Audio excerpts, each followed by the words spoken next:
am your mind. Roy Ez. Assalamu alaikum. I was going to hear my guest say Malaikum Salam. I don't know if she's a Muslim or a Christian or atheist. But she's an African, so she must believe in something. Well, my special guest today, she's an educator. Remi Dada, a member of the African School. The School of African Languages. School of African Languages. How was that? That's like good, isn't it? And also a special advisor to the Minister of Culture and Tourism. And she has thought about the importance of African languages in schools, not in Africa, but in places like this, in the United Kingdom and in the diaspora. What a best place to start at home, isn't it? Here, right here, in the United Kingdom. So she's approached so many different universities about the prospect of their students being able to learn African languages, especially with the government trying to send people to Rwanda. Isn't it really nice to learn the Kukui or something like that? I'm not sure, isn't it? You will agree with that. And who knows next? It will be Somalia. It will be Nigeria. So if you know how to speak the language, you will not be left behind. So she's going to talk more about that. And I want to welcome her here. We're live on YouTube for Feferityinspire London. So if you're there, I guess she's absolutely beautiful. Stunning. And there's a young lady as well, but she's not going to be speaking. But I'll tell you what is her name. You can see her in the studio. So Miss Remi Dada, welcome to Feferity Radio. How are you? Good evening, good evening, good evening. I'm well. Thank you for inviting us on today. It's a pleasure to be here on this beautiful hot summer's day. I'm just smiling ear to ear right now. It is so hot. I mean, I was out today feeding the homeless. Yeah. Lovely. Yeah. Fantastic. You know, because I always do that. Take like the old bread, like crisp or something like that is old or something like that, and just give it to them and they come around and they feast on it. Fantastic. And they're all happy. Yeah. I'm talking about the pigeons, the birds, really. Oh, goodness. Right. So they're the homeless, right? Oh, goodness. Right. I don't know if we can compare the two in that way, but I'll pass on that. Well, I mean, think about, I'm going to ask you how you spent the morning, the day. Please, but, please. You know, think about, like, dogs have homes. Again, I'm not going to answer on that one because I'm going to move swiftly along to the next point that you would like to make for me. Well, how about you? I mean, how do you, you know, when about your morning? How was it today? My morning was wonderful. It's all about waking up in the morning. I eat, I breathe. I literally, wake up and it's all about the School of African Languages. Day in, day out. That's what it's all about. It's empowering people to learn the languages of their DNA. Mm-hmm. It's getting people out there to speak with their loved ones, to connect with people on another level. Mm-hmm. It's amazing. So this is for people that are African diaspora, mm-hmm. that are from the African diaspora or are the African diaspora. Yeah. But not only that, it's also for lovers of the African continent. Right. So you live and you breathe this idea. Absolutely. All the time. I mean, somebody might want to know the background. Yeah. Because, you cannot just wake up like as a British and start thinking about this. Somehow you must be able to speak an African language, or maybe not. However, you must associate maybe your maternity home. So can you want to tell us about your background? Because your background is very, very interesting. The combination is so amazing. It's so powerful. Tell us a little bit about your background so we can come forward and what inspired you to do what you're doing now. Absolutely. So first of all, I'm going to say you are incorrect in believing I can speak an African language. And Welcome this to the freestyle world. isn't it? Yeah. But this is exactly where it came from. This is the reason behind why the School of African Languages was founded. Yeah. My heritage, I'm multicultural in the sense that I have a dual heritage background. My mother is South African and my father is Nigerian. So my father is Yoruba and then my mother is a mixture, amalgamation of a number of South African tribes, so to speak. Sesotho is mainly our main tribe, and then we also have Swati as well. That's also in my bloodline. So where it came from, it's because of COVID, if I'm honest with you. We were all in COVID. We were all struggling at the same time. You know, we all were blocked in our houses for 3 months and we were let out 2 hours a day. Like animals, you know, we were caged up, and I found this opportunity. I think a lot of people found the opportunity to think, let me learn a new language, or let me do something that I haven't done before. And my thing was to connect with my parents. I've got 3 older brothers, and what we ended up doing is we would have little like prayer meetings. 3 other brothers like are living in the continent at the moment? Correct. So all the whole Africa family, and Nigeria? we were all here. So my whole my mother and father, they met here in the UK. And funny enough, one of the stories are linked to the African Centre, because the Africa Centre is actually where a number of family members would come through, would be via into London. You know, it'd be a meeting spot. So mum and dad, they met here in the UK. They went on to have the 4 children, which is my 3 older brothers and myself. And so during lockdown, we became... You're the last one. I am the baby, correct. I didn't want to say that. Yes, you did. I saw it in your face. Thank you for being honest. You're welcome. So that's what it was. So literally during lockdown, we would have a prayer meeting on a Sunday. After that, it would be a situation where we'd all get together. And having 10 years of teaching behind me, I wanted to know the language. We started to write it down, really simply writing down Sesotho on one day, Yoruba on the next day. And then the idea came from that, because then I started to actually create a lesson for my brothers and myself and my mum and dad. So my dad will teach Yoruba one Sunday. Then next week it'll be my mum teaching Sesotho. So that's where it all stemmed from. Right. And your educational background, because when we talk about parents from Nigeria and South Africa, education is paramount. Yeah, absolutely. And is this something that you enjoyed going to school at a time? In short, yes. I love acquiring new information. That's generally who I am. In terms of how you learn, that's a completely different thing altogether. So it's one of those things where I did go through the whole stages. I went through, secondary, tertiary, etc. Or even went further than tertiary to continue my knowledge within education. That's why I'm a qualified teacher. So that's all the sort of knowledge that comes together to make this such a powerful thing going forward.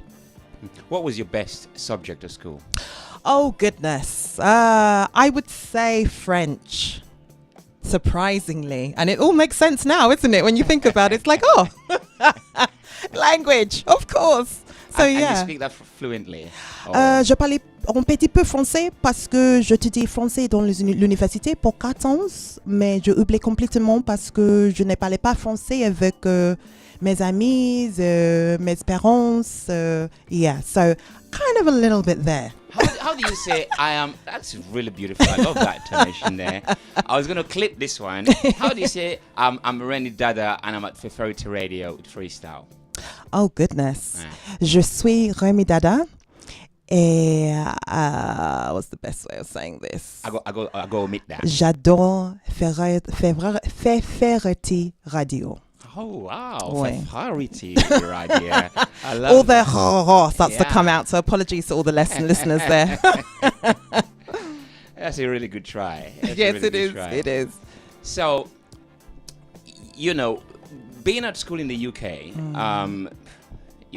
when it comes to not just language, you back then you can't really fathom the idea that you're going to go to school and wake up in the morning, go and teach African or learn African languages or whatever. A positive thing about Africa anyway. Yeah. What was the most challenging thing for you? Because there must be a driven factor to all of this, what you're doing now. What was the most challenging thing for you back then attending school here?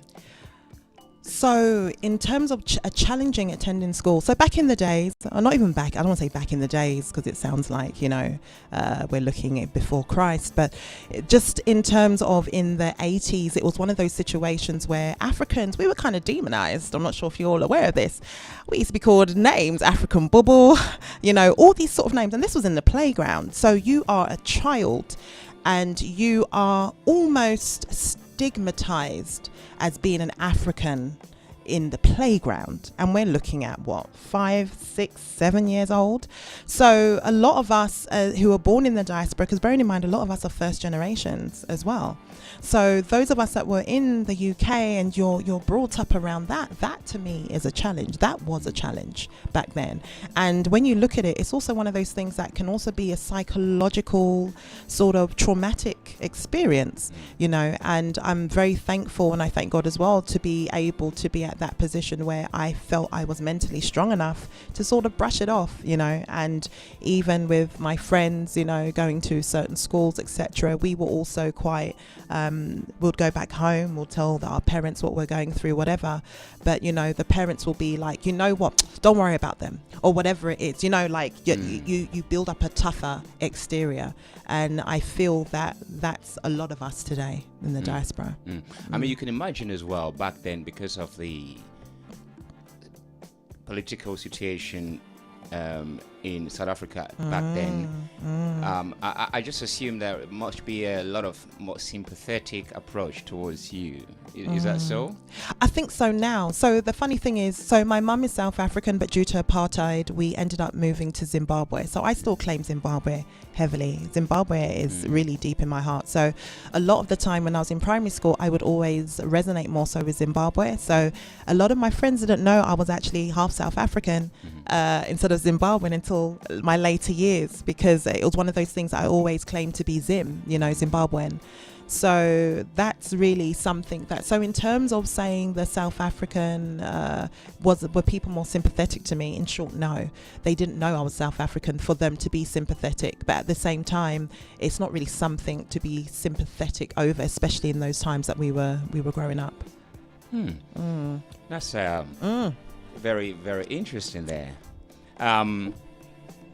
You've got some music that you've selected. Yes, I do. Because you mentioned Zimbabwe. Yes. And that these songs meant a lot to you. Yes. In terms of what you're doing now. Absolutely. So what we're going to do, we're going to play a track, and then we'll come back to the present, because like you mentioned, the lockdown, I think even though the original idea was very negative in terms of locking people down for whatever reason. Very, very negative. Yes. And the reasons as well was not really pure at all. And a lot of people at first could not make sense of it. I think the brain was a little bit too confused in terms of what to do.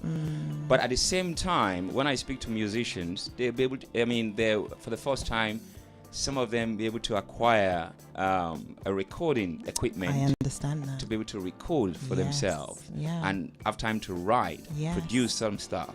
A lot of creatives were able to do things. Even if you're looking at the bottles on the table, is something that I did due to the lockdown myself. Awesome. So it did kind of, even though it was negative, but the outcome in terms of what people tend to make of it, make the best out of it was so positive. People were making, all these creative abilities that people were putting aside because of work. I haven't got time and I'm tired. If you're knitting or doing something, it's like painting, whatever.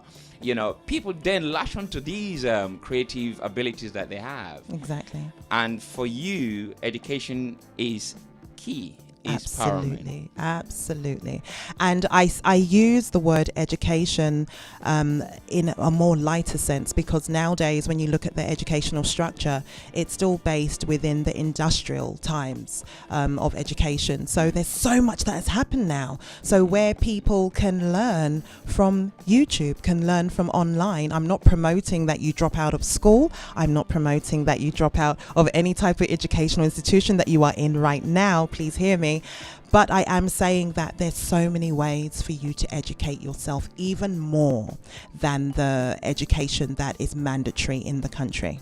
It is so true because, I mean, a lot of if you look at the geography, if you look at even the way science is taught back then, it's all outdated, isn't it? Absolutely. I mean, religious studies and, children don't really, because when you are exposed to this greater world of information, and then you're limited by default through the curriculum, that doesn't really say much about who you are and what you really supposed to be doing here, based upon your ethnic background.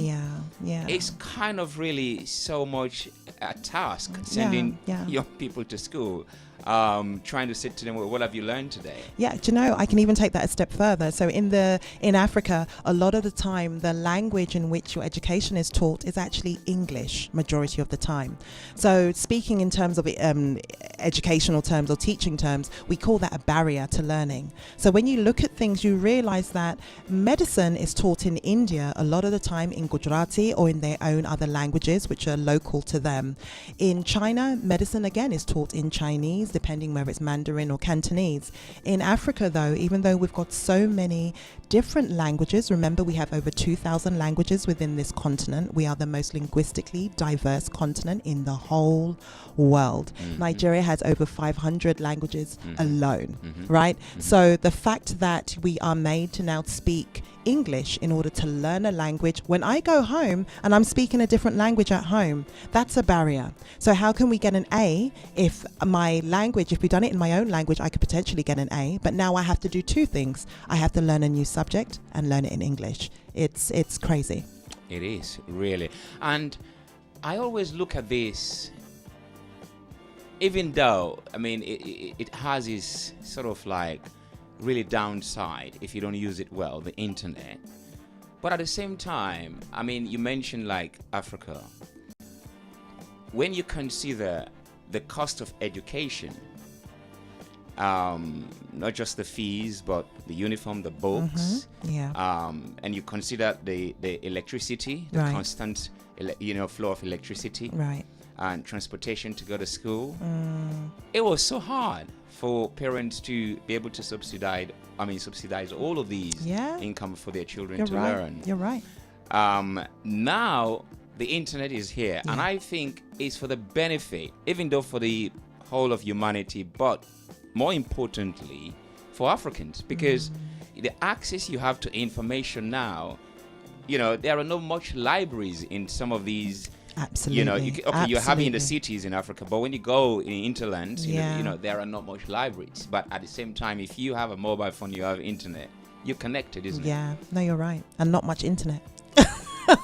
Well, that's the other they're thing. working on it. Absolutely. Yeah. But I think it's a benefit to the continent of Africa and Africans as a whole, because again, some of these histories about what they say we are was mostly hidden. Absolutely. I mean, the people that stood behind the curtain and just write. Now we all know them now, who they are. Yeah. So I think there's not much hiding place. Yes. So I think the benefit, because Africans were the one, even in the United Kingdom you mentioned, the truth was not told about them in education. Yeah. The thing is, it's one thing to say the truth was not told. It's another thing to say it was omitted. Do you know what I mean? So sometimes it will be more of a case that it was left out and not that they were lying. So that's where the fine line is drawn. Do you know what I mean? It's all about this linguistic political correctness, isn't it? Yes. Why can't we just say yes? But this is again as well, because when you talk about African languages, we don't have so many words for many things. It's one word, so you say what you mean.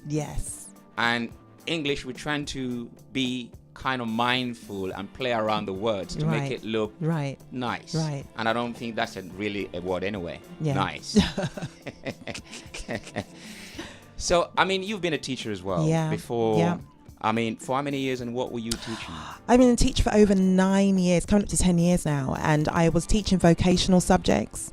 And then also alongside that, I teach English, maths and science at the moment as well. So it's been a whole curriculum, I feel. But I think teachers know how it feels, because when you go into school, you feel you're teaching one subject, but if another colleague calls up unwell, then you have to step in. So Right. I say that I'm a vocational teacher. However, what ended up happening is you feel that you've taught the whole curriculum. So to me, I just enriched my knowledge in that way.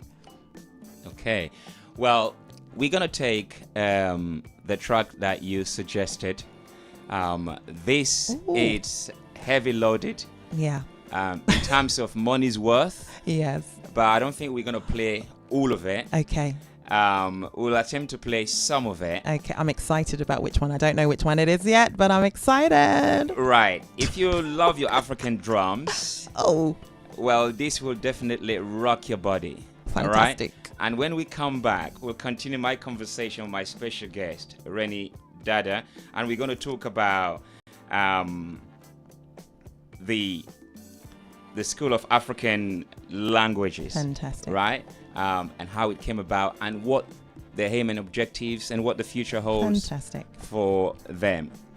You're listening to Feferity Radio. My name is Freestyle. So let's go over now to Nigeria. Woo.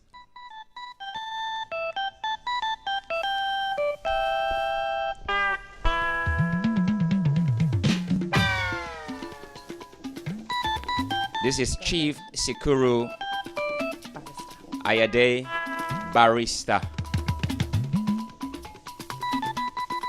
Fuji Garbage.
Rise up to dance to my new Fuji garbage. Rise up to dance to my new Fuji garbage. Rise up to dance to my new Fuji garbage. Rise up to dance to my new Fuji garbage. Me I go dance with my sweetie oh.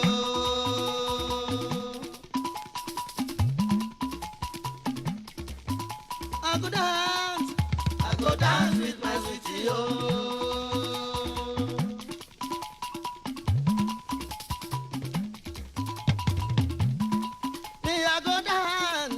I go dance with my city, oh.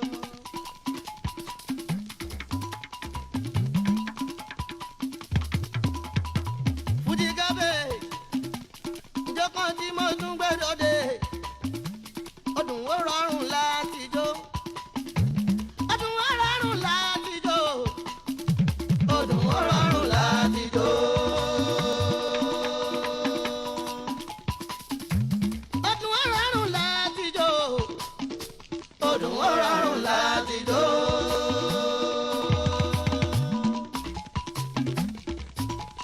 Fuji garbage, ìjọ kan tí mo tún gbé dòde, ọdún ó rọrùn láti jó.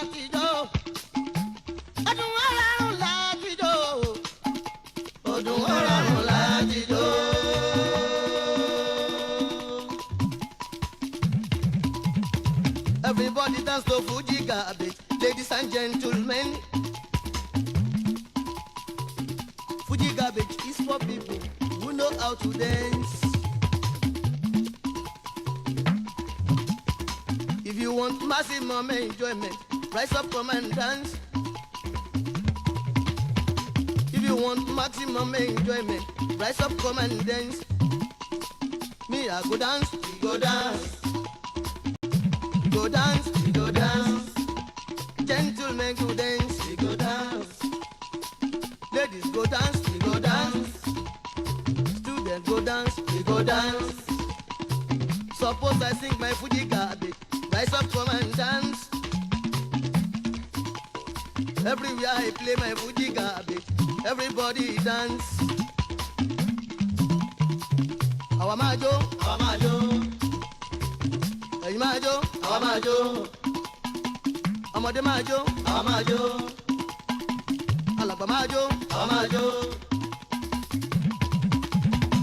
Ọkùnrin máa jó, àwa máa jó. Obìnrin máa jó, àwa máa jó. Gbogbo yín ẹ wá jó Fuji garbage, lọ́kùnrin lóbìnrin. Jẹ́ ká jọ jó garbage, ká sì tún jọ mílíkì.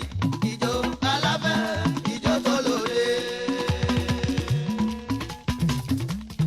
Jẹ́ ká jọ jó garbage, ká sì tún jọ mílíkì.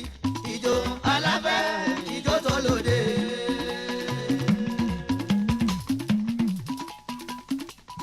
Bó ṣe sọ fún garbage, bó ṣe California, kódà bó ṣe surface, ẹ tẹ́wọ́ gbàjó. Bó ṣe shovel garbage, bó ṣe California, kódà bó ṣe surface, ẹ tẹ́wọ́ gbàjó. Ladies and gentlemen,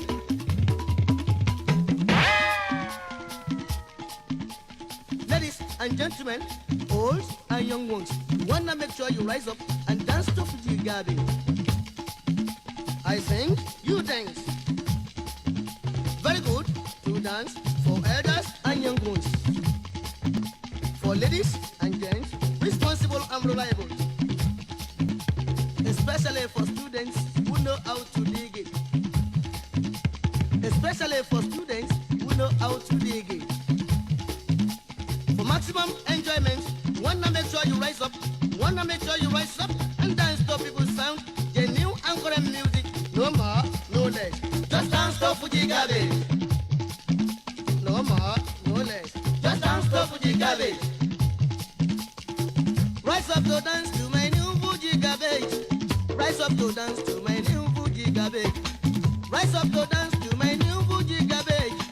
Rise up to dance to my new Fuji garbage. We are go dance. I go dance with my sweetie, oh. I go dance. I go dance with my sweetie, oh.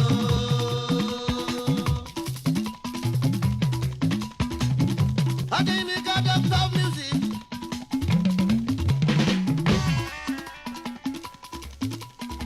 Explanations mi re olórí Fuji garbage tí mo kọ o.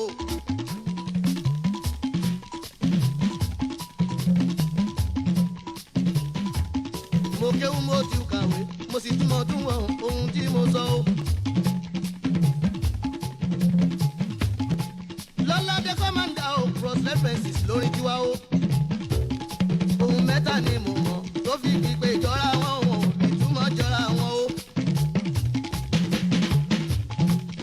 Ẹ̀kíní cabbage, ẹ̀kejì baggage, ẹ̀kẹta ni Fuji garbage tí mo kọ́ o. Cabbage ẹlẹ́ẹ̀kíní, òun ṣánilẹ̀ tó stọ́fì ń ṣe sàláàdì táwọn ń jẹ o. Baggage ẹlẹ́ẹ̀kejì ò lẹ́rù tá a bá ní ìta ń gbé lọ síbi kan. Ìdàkejì ẹ̀ lọ́gẹ̀ẹ́jì ló ń jẹ. Garbage tẹ́mi ń sọ o, àkìtàn ló jẹ́ o, ìwọ̀sí ló jẹ́, pàǹtí ló jẹ́ o, tòun pẹ̀lú ẹ̀kọ́.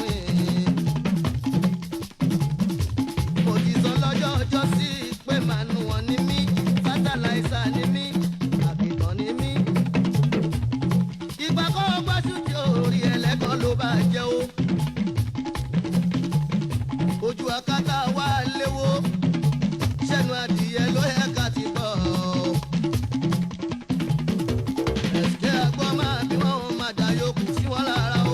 I tell you what, Remi just put something in my head. Ogún ọdún sáà Before I bring her in, ní fàájì sani bẹ́ẹ̀ ṣe o. I'm gonna try and see if I can do this. Ogún ọdún Hold on. ogójì ọdún àìníye ọdún ebi tí ń pa kòkò. Ajá kọ́yìn yóò ṣe tíṣà fún o. Àlàyé bá bá ọ̀rọ̀ o. Garbage advanced English fún fertilizer ni o. Jẹ́ ká jọjọ́ garbage ká sì tún jọ mílíkì. Ìjó alábẹ́ ìjó tó lòdì.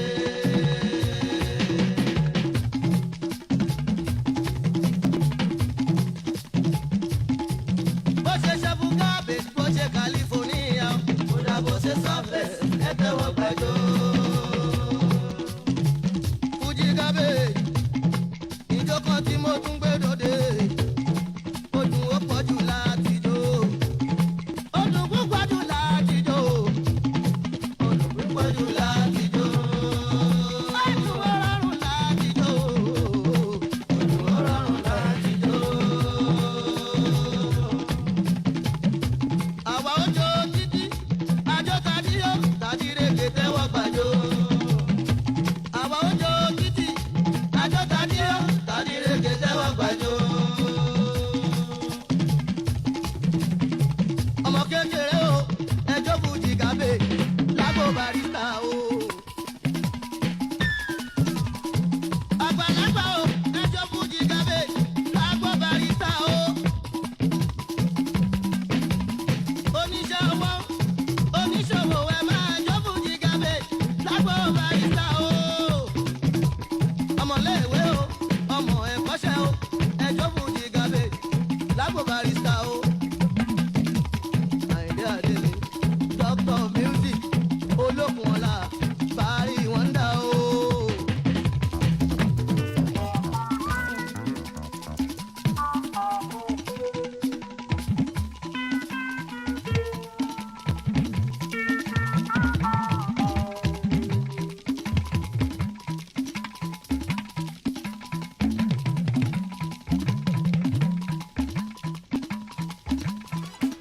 Ó ń pè wèrè ní, ó ń bàbá ìwúrẹ́ jìyàn.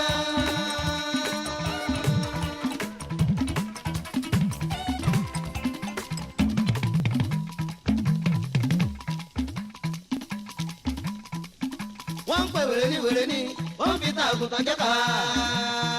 Just messing around there. I don't know, do you like that, Remi?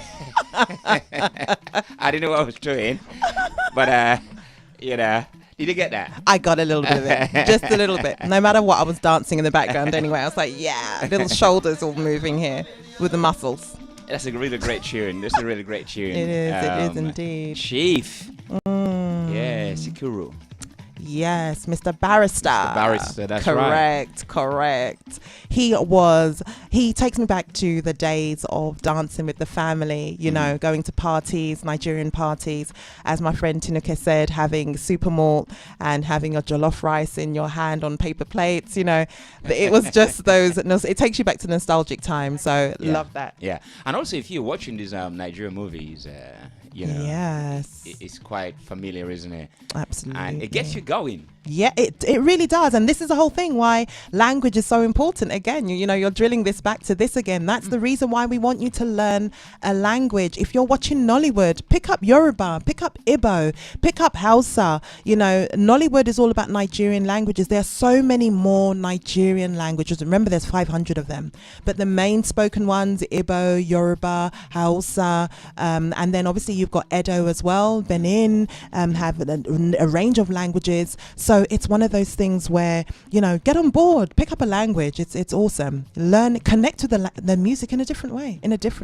That's the voice there of Remi Dada from the School of African Language. Is a UK startup that specializes in delivering of African languages courses to individual via live, structured, interactive, and engaging one-to-one or group session.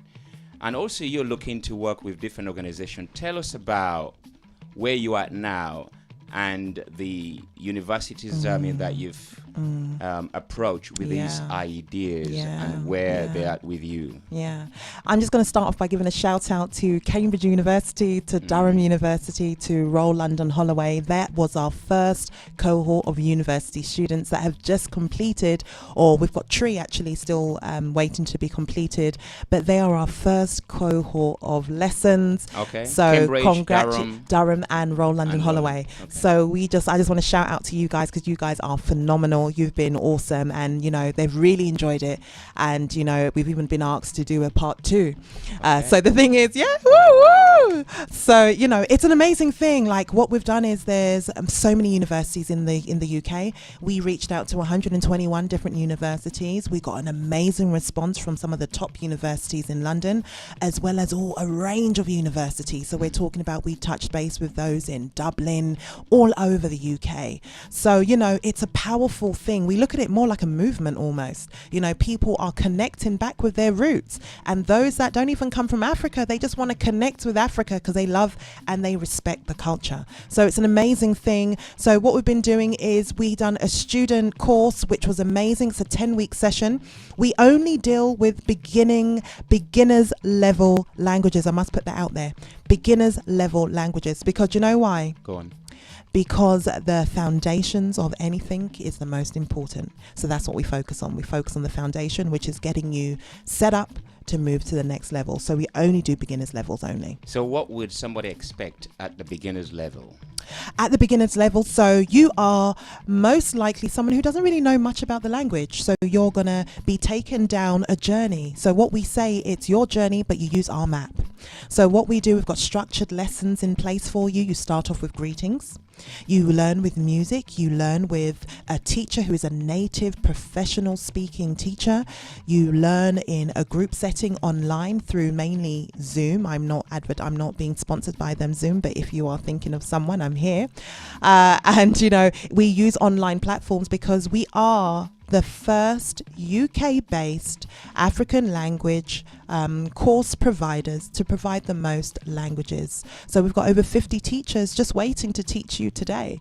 So, it's an amazing thing. So what are the languages that you've established at this moment? Okay, excellent question. So the languages that have people have partaken or have partaken in have been Tree, which is from Ghana, has been Yoruba, which is again Nigeria, Igbo, which is Nigeria, Swahili, which covers a range of countries, as everyone knows, or I shouldn't say everyone, not everyone does know, but Swahili is a very interesting language actually. So it's a language that actually it came about through trade in Africa. So it stemmed from the fact that so it's the Nilo-Saharan language family of Africa.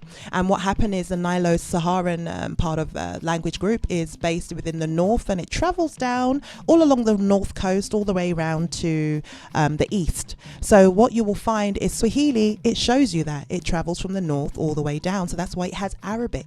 So Arabic is actually one of the languages that which Swahili is amalgamated, is combined with. And the word Swahili is actually Arabic, which means coastal. So it tells you that it's a trading language, it's a coastal language. And then what happened with colonial influence, we have German, which then combined, as you know, with certain sort of dialects within the Bantu languages, which then made Afrikaans, which is one of the languages we also offer as well. The other Bantu languages further down are like isiZulu, and we've also got Xhosa, which is one of the Khoisan type languages. You've also got Sesotho as well. You've got so many different languages, but the powerful thing about Swahili, where people love it so much, is because it is a language that covers so much of East Africa. So if you are traveling to East Africa, that's Uganda. Oh, as you said, Rwanda right now with what's going on with the politics and the policies that Priya Patel, has Priti Patel, has newly stated. It would be a powerful thing for the government to potentially speak to us about ensuring that we are supporting those that they are looking at taking abroad to a country where they know nobody and they do not know the culture. They are already, again, they are going to be in the position that we were as children, where there's the barriers in Africa where people are being taught English and learning two subjects at this turn, learning a subject at the same time. You are now putting these people in that same position, which is insane. Absolutely. So you mentioned there are so many in Nigeria alone, over 500 languages. You've got Sierra Leone, you've got Ghana, so many as well. Yeah. How do you get to? I'm sure you are in that development stage. Yeah. You're going to grow. Yeah. How do you then select the languages that are on the offer? Yeah, that's a good question again. So what it is, we do, so for the last cohorts we done, it was all about supply upon demand. So we listened to the people who are uni students. Bearing in mind, we're not just focused on university students. Let me get that out there. It is open generally for everybody at www.theschoolofafricanlanguages.com. So that's for everyone. It's very general. It's just that we focused on universities to start off with, just to give us the great feedback and to hear how we can change it before we did get to the next level. And in response to what you're saying, there normally tends to be 5 key languages that people normally tend to learn, and that was proven again. So the main languages are normally Swahili, Igbo, Yoruba, Zulu, and Amharic as well. So that's also a language. Amharic, if you're not aware of it, it's a language that's actually spoken in Ethiopia. It was a language that was from Afro-Asiatic, is what they've said, in the sense that, apologies, let me correct that. It's Nilo-Saharan. Let me not say the wrong one. It's Nilo-Saharan. Amharic is actually a language which has been around for thousands of years. So if you want to learn about old African, they've got Amharic has some of the oldest written workings of Africa. So if you want to learn about the roots of Africa, you want to read up on it, Amharic is the way to go. So those are the main languages. So we to be honest with you, it reflected those main languages. But Amharic is a beautiful language from Ethiopia. So that Beautiful. you can't hear it, but it's Tanuka. I don't know. You wanna come closer, yeah? Yeah, like the first church, like Ethiopia has a lot of Christian roots there. Like it's not, there's so much more to it. It's such a rich continent. Every area of Africa has something to supply you. It's not what you think. It's not what you've been led to believe. That's all. Okay, so places like Sierra Leone. Yes. There are people in Sierra Leone, for example, don't speak Tree, Yoruba. Yes. There are a few, Correct. but this is not like, languages. Yeah. Are you intended to be looking at other countries' languages to implement? Absolutely. So this is the whole thing, where it's all about partnerships. That's key. It's partnerships. It's working with other people. So we work with teachers that are already delivering their language, but they work with us. And that's what it's about. So you can potentially call. So let's say you go to our website today, you type into our form, you say that there's a language there that isn't down. You can click other and you can type in the actual language that you want to speak. We can find the teacher for you. That's how we work. Right. So, again, going back to Sierra Leone, they speak Creole. And Creole is a language. The only reason it's a language. Creole, that is like French. We say Creole. Creole. Yeah. Thank you very much. Yeah. Apologies. So they speak Creole. Yeah, Creole. Yeah. So it's CRIO. Yeah. Sorry, apologies. Whereas the Creole, the French is coming through. Yeah. So that's what it is. So how it's even that language is because, did you know Pidgin is now, Pidgin is now officially Creole, which means Creole. Yeah. Why? Is because it's actually an official language now. Is So he on a dictionary though? It's- Cambridge. I don't know about Cambridge, but it's Issues. out there. So Okay. what you'll find is the reason it's also this is because if you go onto BBC actually doesn't use in pidgin, if you're not aware. So it shows you that it's now a language. So that's the difference between pidgin and Creole. Creole languages are languages that were once infused with two different languages. So it's a language of the local and a language that has come in to influence it. That's what makes Creole. Whereas pidgin is a language that hasn't been established as yet. So what happens is different languages are brought in locally with English or another language, Yeah. and that's how it creates pidgin. So that's the difference. I think pidgin and Creole is more or less the same thing in Sierra Leone, but we have the Creole. Yes. And that is linguistically kind of accepted, Yes, correct. within Correct. the European context. Yes, because it's the French lexicons that it's picked up from. It's more or Yeah. less the same thing, but Yes. it's just about linguistics. Yes. So Creole in Sierra Leone is like broken English, which is like pidgin. Yeah, yeah. So it is not like pidgin is a new language. Pidgin is Creole. It's just like Nigeria would say pidgin, which is already make up of the Creole. Absolutely. Part of the broken English That's language. exactly what it is. Yeah. Yes. So when it's officially recognized as a language, it then moves from pidgin to then Creole. So you've got Magalashi, which is also in Madagascar. So Madagascan languages, the language of Magalashi there has come from Afro-Asiatic languages, but then a number of influences come from like countries like Borneo. Borneo, I always pronounce it wrong. Borneo. I don't want to give the wrong information here, but it comes from a different side which has influenced that language. So there's a number of different things that have come to Malagasy and created that beautiful language that they have there. And also, the speaking of the language is one thing. How about writing it? Because when you see it in writing, I think to the ear is much more, simpler. Yeah, yeah. Funny you say that. So another thing is Arabic. One of the languages we deliver is also Arabic, and Arabic is one of those difficult languages to learn. Let's be honest. We're all aware of it. It's used in the Quran, but most of all, it's a language that so many different people, millions of people, use for different reasons. Whether it's cultural, whether it's religious, it's a language that's there. The thing about Arabic is it has so many different forms based on. You know how we're in the UK, we're English. That's it. But then you go to Scotland, they're still speaking English, but it's the accent that comes in, or the dialect, that influences it. And Arabic is very much like that. So the writing still looks the same. However, there are slight nuances when it's spoken or when it is written. So there's a pure Arabic, and then it's then broken down into different, depends what localities that it's set in. But that is one of the hardest languages to learn, because you can write it down with the Latin, writing the Latin letters, or alternatively you can write it with the Arabic letters, the script, which is very different. So for example, you've got mahaba, which means like hello, like a greeting for all. So mahaba will be like M-A-H, oh goodness, now you're all going to get me, aren't you? M-A-H-A-A-B-A, I believe. But in Arabic, you can say mahaban, which again, it changes things. But then the way it's written looks slightly different as well. Right. So it's very interesting. It's very, very interesting.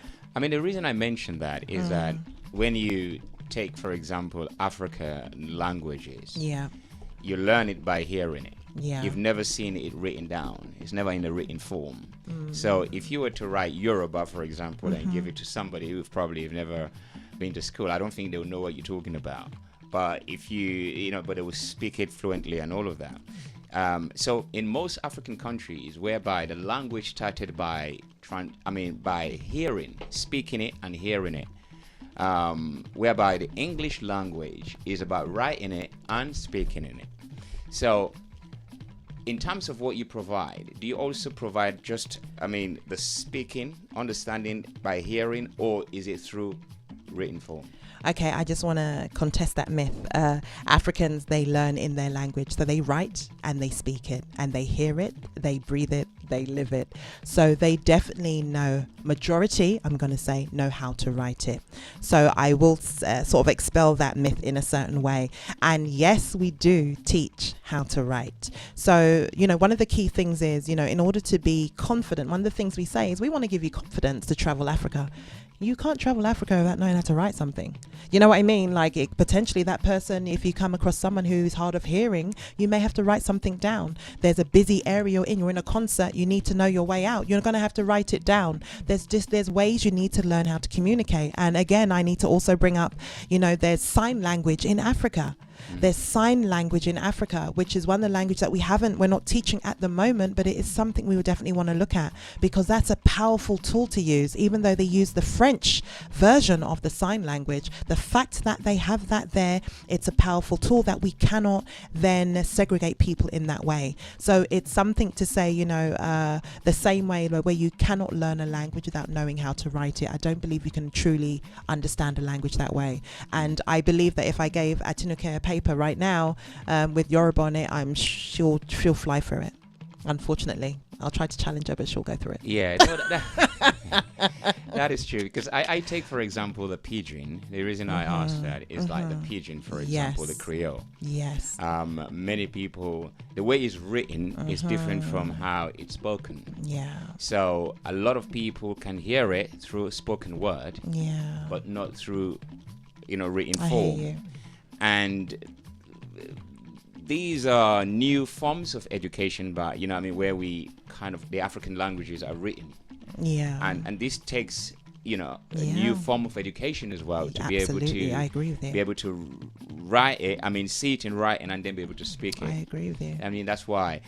In terms of these languages, I assume the languages that you're already teaching, there are written forms to them. Absolutely. So what we do, one of the key things is to get genuine and real native information in terms of books. We get realia, which is another teaching term, whereby we get real things. So we will pick a newspaper, and the teacher will show you the newspaper, which is in their language, because it's all about being able to connect with the real things. You're already disconnected in the sense by being on the internet, so we want to bring some realness into it. And you're absolutely right, writing is really key, and so the teachers do teach how to write, because it's so important. And in regards to pidgin, again, it's one of those things where in Sierra Leone it's recognized as a language, but a lot of the time they used to look down on pidgin, because people would say that pidgin's a language where it was broken English, broken French, broken Dutch, broken this, whatever it is. It was looked at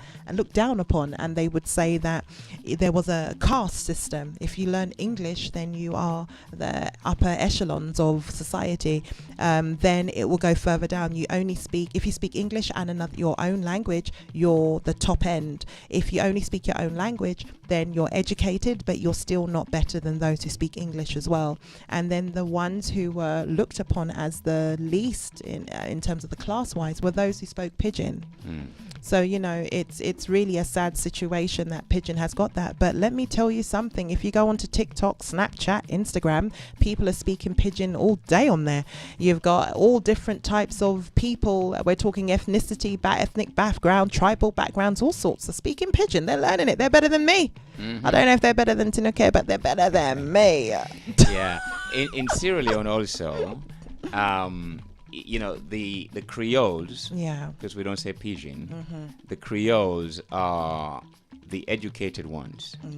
So they're the upper class. Oh, wow. So they speak Creole, but also English, because when it comes from a Creole home, English is spoken most of the time at home. But the Creole is the national language. There you go. That's the difference. I think it was once Timini or Mende. You know, there's conflict. Again, this conflict is caused by, you know, the English coming into it and trying to favoritism as well. You know, this is another thing that played around with Africans. So then those languages, because they're very dominant, the Timini and the Mende, very dominant from the east and from the north. east and north, yeah. and the Creole then becomes the national Correct. language. That Correct. because then it goes through, hand in hand with English language. Correct. Anyway. Correct. So, but in terms of the teachers, Yes. how do you then sort of vet your teachers? Is it Yeah, through awesome. speaking the language? Right. Are they kind of good in speaking their native dialect, but not good at actually transforming it into Right. other languages that they could understand or speaking? Right. So how do you sort of like vet that? This and- is the key right here. So most of our teachers, why I say most, a majority of our teachers are actually qualified working teachers in their country. So what this means is you're getting a quality education. These teachers know how to structure a lesson. These teachers know how to deliver a lesson, and they've got that knowledge.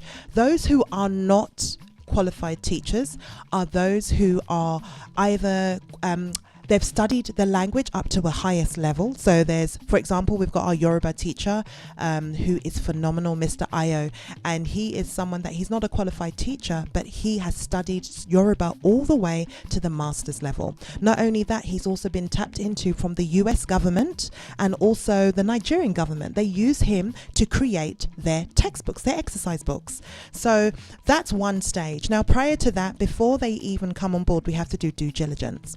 They have to give us their passport because we need to know who they are.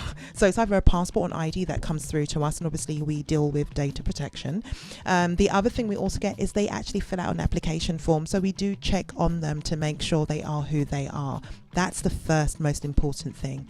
Then after that, we have a consistent curriculum. So what this means is we've got a structured curriculum in place that we follow. We have 10 sessions. They're allowed 10 students. So that's how we do it. So the teachers are trained on our structure first, and then they deliver the course. So what happened on our last cohorts, the cohorts that we had the teachers start off by delivering it in their way, because we wanted to see, sometimes it's nice to see, a teacher come and give them that freedom. That's what they need. And we found that after a couple sessions, even though the teachers are amazing, it's nice to have that consistent, structured balance for the learners, because they fall into things so much more easily. And bearing in mind, we've been in education for how many years of our lives? So you already got that in your head in terms of how things work. So you don't want to go too far where it's like, oh, what's this? You still want to kind of keep on the track, but give the learners the freedom to bounce and interact with the teacher like they never have and never could do in secondary or any other education. Okay. I mean, another important aspect of African languages, unlike the English language, you can speak it with your arms behind your back and don't move. Yeah. There's not much expression Yes. we're talking about. Yes. Is this something that is limited? Because to be able to speak the African language, you have to go with the motion and the expressions. Is this something that goes with the teaching? Or is it just decorum within the aspect of this? Do you know what's funny? I'm not sure if you guys can see Tinuke on the screen, and I'll probably draw her into this anyway. Tinuke is one of the most there now. dramatic, animated individuals you will come across in your life. And literally that is because of her descent. As an African, we can't hold back on these things. When you're talking, even though right now I am, which is crazy. But, you can't hold back on these things. Your hands are flying all over the place. You cannot separate culture from language.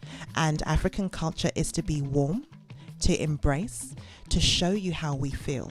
And that can often be misconstrued as being aggressive, but it's actually being passionate. You can ask Tinuke about that as well, actually. Tinuke, can you come in on that, please, about all of your hand movements and your eyes? It's her eyes, really. I think it's just Hold on a minute. Let me swap these for you so you can. Let's see. That's right. Sorry about that. That's good. Mr. DJ, sorry. Yeah. This is all organic. Isn't it? Right. Love it. It's all organic. Yeah. I think it's just a case of when you're speaking, it's just a reflection of your culture and what you've experienced with your own family and friends. And the older I've gotten, the more typical I realise I am of a typical Nigerian. So, you know, What is a typical Nigerian? not typical, but you know, like No, I mean, you know, it's certain good things, to you know, when express that. Yeah, you say things, you go, Yeah. or you know, it's just natural now. It's not something that I'm just like, oh God, what's she saying? Like, it's just natural. Yeah. You're talking, you go, abio. Yeah, every know? word, because this is more important, isn't it, within the learning, not to abstract certain elements that combines to make that language what it is, and the Absolutely. people. Yeah. Because you go into Africa, most languages, you know, the word comes with an expression. Yeah, even tonation. Yeah. Tonation is Absolutely. very important Absolutely, in I any agree. language, even if you're speaking in English. Like Yeah. your inflection, your tonation, like saying, "Oh, can you borrow me £10?" Or, Yeah. "Oh, please, I really need to borrow £10." Exactly. It has two completely different Yeah, meanings. yeah. So I think that's very important, especially with African languages, because the emotion still needs to be there. Like, it's a language, it's a real language. So I think when you do have your classes, because I've had the pleasure of doing them, Yeah, and I appreciate it. that was included as well. Mr. Ayo was very he was nothing less than what I expected him to be. Fantastic. He was very, very animated. People like to call Yeah. us animated, Yeah. but he reflected the true, you know, the true language. Yeah, yeah. You know, he The wasn't holding back. Nigerianness, Yeah, isn't it? Yeah. yeah, the authenticness. Yeah, exactly. You know, exactly, the authenticness. exactly. So yeah, And that's what I you really want. Enjoyed him. Yeah, he's fantastic. He's fantastic. Right. So that is a package that comes with the whole School of African Languages, where the animation comes, the language comes with animation.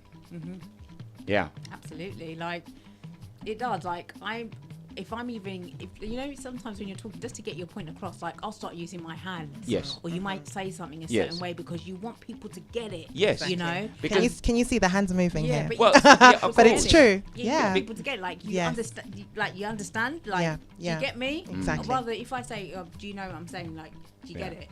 Like, it doesn't have the same effect. Because Exactly. these sort of behaviors was very deemed negatively as being violent. Yes. Absolutely. You know, Yes. because we move our hands when we talk, and I think people get it now. Yeah, yeah.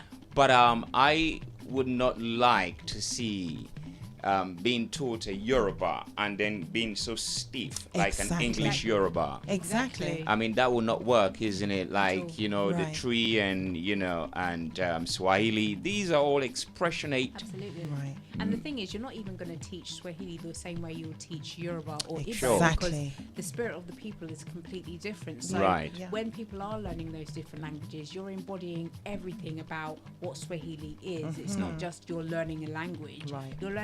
You're getting a little bit of everything. You're getting a bit of the culture. You're getting a bit of the, you know, isms, like everything that makes a language feel authentic. That's what School of African Languages is about. It's not just about learning French and can you count from 1 to 10? Correct. Great. It's Correct. not that. Yeah. It's so much more than just a language. What about the facial expression? Because as you're speaking, even in English, because Africa, told we you, have, I told you. we have these facial expressions that we Yes. make, like, Yes. you know, the face goes.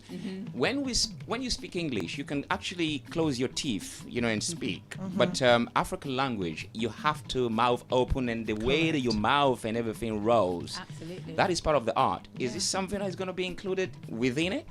Well, again, as Tanuka just said, the teachers, you see them, you visually see them, and that's what I think is the key thing. It's a visual interpretation of the language. So where you may have missed something, you could have seen a hand move, and you, depending if you're aware of that culture, you will grasp what you had thought you had missed, but Right. you really got it. And it's the same as when you're teaching a language. You know, there's things that I was told to fetch things like a dog. Sorry, I didn't mean to say fetch. I was told to get things from my dad at a young age.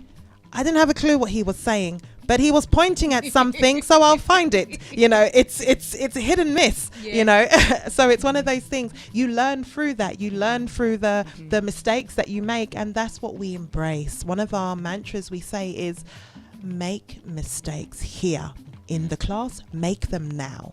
You're meant to make mistakes. Make as much mistakes as possible. Right. That's the best way to learn.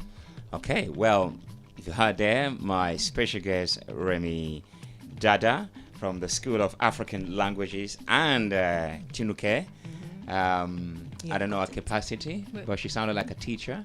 No, we've just been really good friends over the years. So I'm an entrepreneur in my own right, but an advocate of School of African Languages, definitely. Fantastic. Well, we're all here. In case you're just joining, because some people are finding it hard to listen, but we're here now. We're live on YouTube, so you can go back and rewind it in case you just come in. Please But after do. the show. But anyway, this show will be up on our Mixcloud podcast.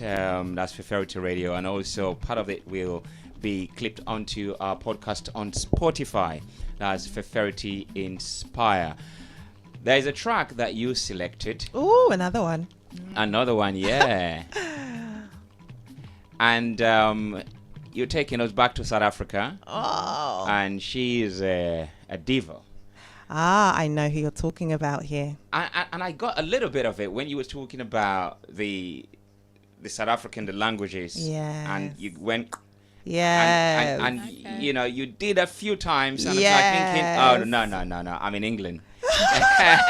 I'll tell you something. So the song you're gonna play is actually called Gong Gong Tswena. Yeah? Say that Gong again. Gong Tswena. I go land this. We're in school right now. We're in the School of African, sound. Go on. So that is the song that you're gonna play right now. I want to say it. Say it again. Gong On. Gong. So it's Qong. Gong. On. So you say yes. Yeah. Then Gong. On. Yeah, like so that's So like that's gong, Q. gong, That's gong. Q. That's QOT. So Gong Gong. So it's Gong On. Gong. On. No, Oh, you not still on. have Gong Gong Tswena. on. Wow. On. Gong Gong Gong Gong Tswena. Suena. Oh, we're going all over the place. You have taken me through the whole of Africa with those clickings right there, my dear. Listen, I'm rubbish, man. I want to learn. I got to be in this school. But let's all enjoy Miriam Makeba right here.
Wow.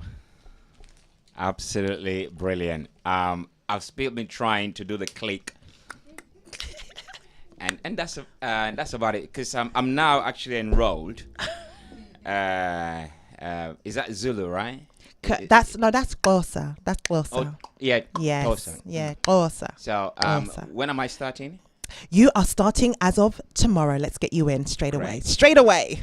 So Get those I'll be clicks. coming next week. Yeah, That's with the correct. Come on. click songs. You will. Next week. Next week. Well, my special guest here from the African School of Languages, set up in the UK, specialized to deliver specialized courses, African language in universities, schools, to individuals as well, Absolutely. and well as organization. So when we let's come over to the organizational part, Yeah. working together with organizations, because there are Yes. so many Yeah. organizations Yeah. that are working with African Yeah. organizations, Yeah. like the repatriation committee. Is this something that you've been able to work with various organizations, like Yes. reparations Yes. and all of that? So funny you mentioned this. So at the moment, we are working with, as I think I may have mentioned it, it's with the State of the African Diaspora. And this is an amazing organization that has been commissioned by the African Union. And what this essentially means is that people within the African diaspora, it's giving us a voice, essentially. And I work alongside, being due to the fact that, I do the language school, and we run the language school side of things. We work very closely to the Minister of Culture, Minister Namdi Chukwu. So he is the Minister of Culture and Tourism, and that's who I work closely alongside. And the State of the African Diaspora is headed by Dr. Louis Tin, who was heavily involved in the repatriation of the Benin artifacts. So he was also the head of the Lacran, I believe, as well. So it's a very powerful organization and movement that's happening at the moment. And you mentioned the African Center. Yeah. Are you working closely with the African Center? Why I mentioned the Africa Centre, I was actually there the other day for the opening, Yes. reopening. I should clarify on that. The reopening of the Africa Centre, and might I say, it was phenomenal. You went there, whether you came by yourself, you left with new friends and family. It just really, you have a sense of being home. One of their logos, actually, their main slogan is "Home away from home." Home away from home. So you're home. You're home. You go there, you feel drawn in. The people are amazing. The lead on that is Belvin. He is leading the Africa Centre in terms of managing the Africa Centre, but it's also supported by amazing trustees as well, and it's just an amazing hub, is what I should say. So one of the key things we've been doing is just trying to really just establish our, again, partnerships, and establish our relationships with people, and people like the Africa Centre, or not people, but organisations like the Africa Centre are the type of places where we wish to be in. They are the type of places where people come in, they arrive in the UK, they go to the Africa Centre, they may not be speaking English, as fluently, but then at the same time, why not teach the English or the UK, the British, to learn the language, to meet at the Africa Centre? It's a perfect melting pot and a perfect meeting point. And I mentioned the reparation, organizational committees. Yeah. And because when we go back in the past, Yeah. there's always been negative connotation, not just from white children, but also yeah. from children from the Caribbean, because of Yeah. lack of knowledge. Yeah. Yeah. Are you in the process, or have you worked with any Caribbean organization? Because I think that is a fitting, because now you have the consciousness of the African consciousness now, Yes. and people are really going and finding about their ancestral roots, Yeah. from which country. So there's a great link now. Yeah. Absolutely, you're right. Are you working with any Caribbean organizations? In short, again, yes. So the 121 universities that we contacted, it's all the African and Caribbean societies. So that's exactly how we managed to tap into that. And the other thing as well is we would love to work with CARICOM, which is the Caribbean community of all the different, countries within the Caribbean that are working together, and they're also working alongside the African Union. So these are things definitely to, as you can hear, we've got great aspirations. Like, we're not just looking at this level of talking today. This is a legacy that we are creating here. This is a legacy. We are ensuring that people learn the languages, because then you are accountable, and you are now the gatekeeper of an African language. How powerful is that? Like, right now there's 300 African languages with only 10,000 speakers. That's insane. Why not pick one up and become 10,001 or whatever it is? It's a powerful place that you are in right now. Your friends are coming from Africa. You've got family. You've done your ancestry. Maybe you found out that you're 50% Nigerian, which was a shock to your system, but it's one of those things, regardless of what connection you have with Africa, it's all about connecting. So even if you're Caribbean, even if you're British, even if you're African, even if all the even ifs, just know that you are included in that even if. A language is not meant to segregate, it's meant to unite. That's the next question actually I was going to ask you, because in terms of, I don't know how you select the teachers, but you mentioned are they meant to be from the indigenous language country that they represent, that they teach? In short, yes, they should be. Okay, because I've been to Germany and I've seen non-Africans teaching, African languages. Yes. Do you prepare to go beyond that length to say bring in teachers who are maybe not from that part of Africa, not from that culture, but are fluent and able to teach some of these African languages?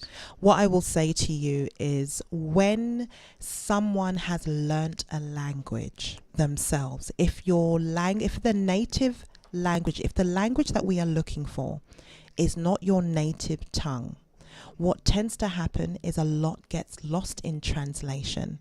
You lose nuances. You lose so much and it gets diluted. So as powerful as it is for someone else who does not come from that country to have learnt that language and then pass it on, that's an amazing thing. But we prefer to get it directly from a native speaker. The impact is so much more greater, we believe. We are not taking away from those teachers that are doing amazing jobs teaching a second language, because essentially it's a second language they're teaching.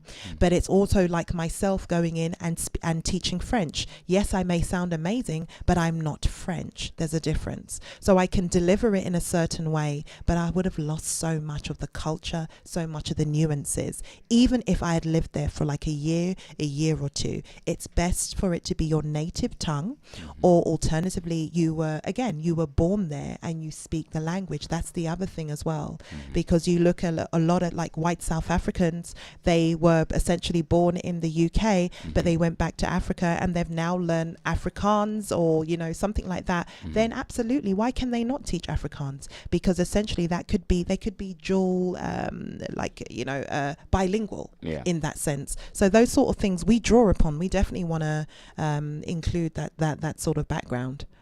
Okay, because it's good to make that very clear. Yeah, because I was very shocked and impressed. Yes. To see a white German teaching, learning African languages and trying to implement them in the schools as well. So, yeah, shocked and impressed. So it's amazing. No, it's a great thing, because this is why we say, also lovers of Africa. Lovers of Africa just means those that are inspired by it. Like people, when you go to Africa, one thing I've realized is you have a pull. It's a pull. There's a pull on you, in the sense that, you land on the earth of Africa and the soil. It's like you're at home. So I know that gravitational pull also transcends all different ethnicities as well. Okay. And it seems as if what you're doing, like you said, this is a really great endeavor. Yeah. To be able to embark on this. Yeah. Yeah. And being an African, because it would be easier for probably a French to say, I'm going to do this on behalf of.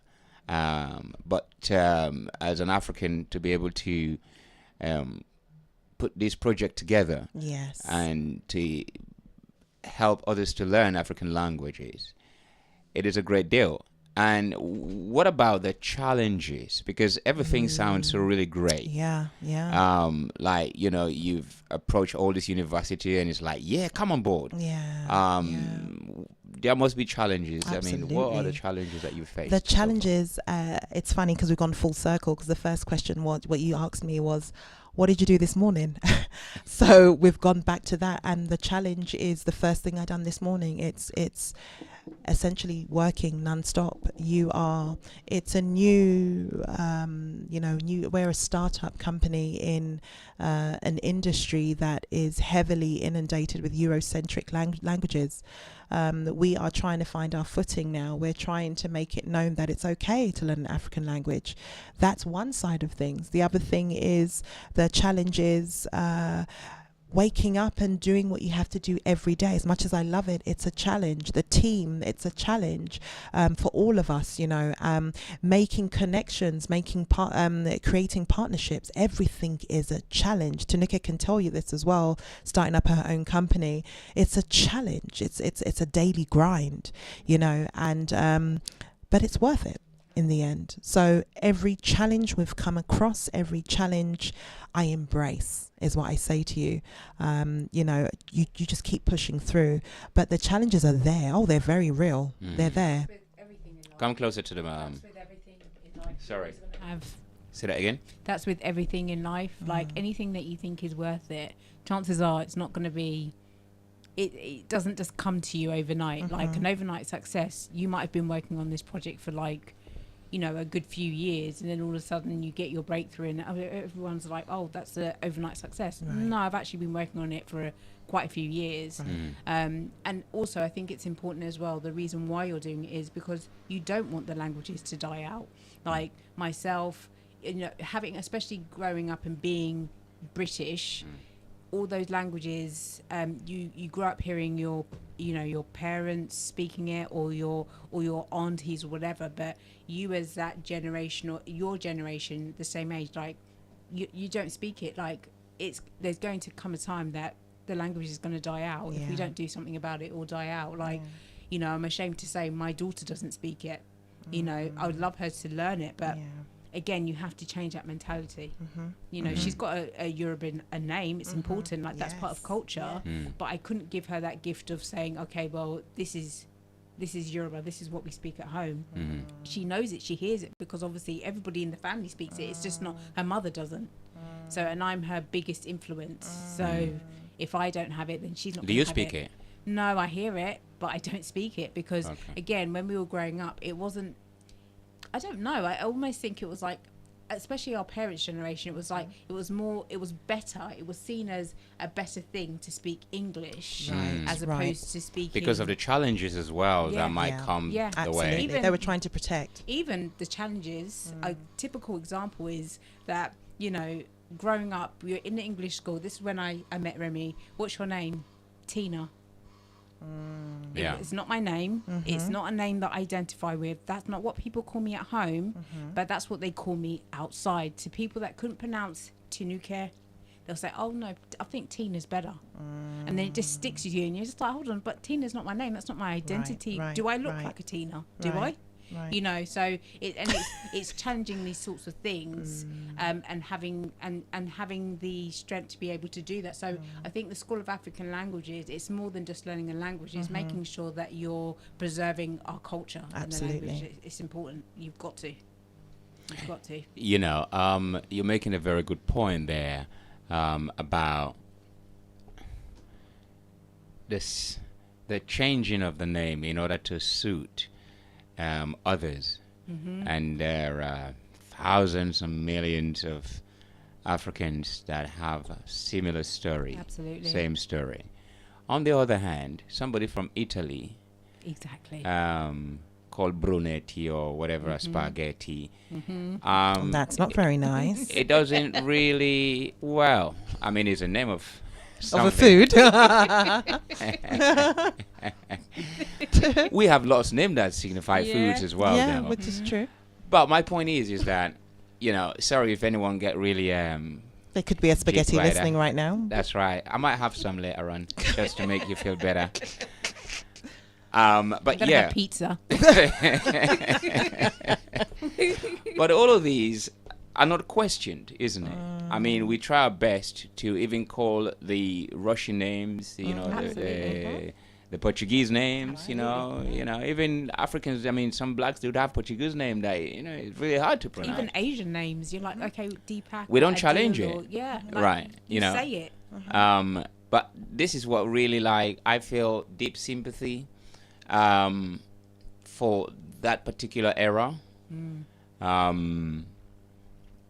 Because it's like nobody else is around you does the same thing, trying to please. And I think is a nature that we have, which is a good one, but I think Absolutely. we kind of overlook our self-pleasing first. Correct. Self-sacrificing. Yes, and so that is a real challenge that even if it's a friend of mine that you're saying about Tina, that school name that everybody knows him for sticks.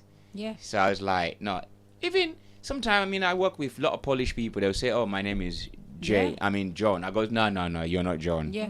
Tell me your real name. And it was like, oh, it's a bit too hard. I go, no, we'll try that. Yeah. Give me a chance. Exactly. So these are some of the challenges and ends. You're saying yourself, like, even though your parents, everybody around speaks the language. Yeah. And I guess meeting Remi, it's like, wow, dream come true. Yeah, like we grew up together anyway, so we've always there's always been that element. Like we've known each other since we were 10. So Seven. was it 7? Primary school, gosh, 7. Oh, wow. Yeah, since we were 7.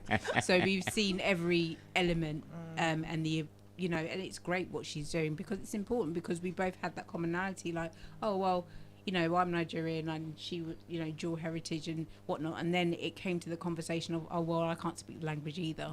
And neither could she. You know the culture, you know the food. I cook the food, I do everything else. I just don't speak the language, and it's such a shame. And even, which brings me to the point of my daughter, her name is Tamilore.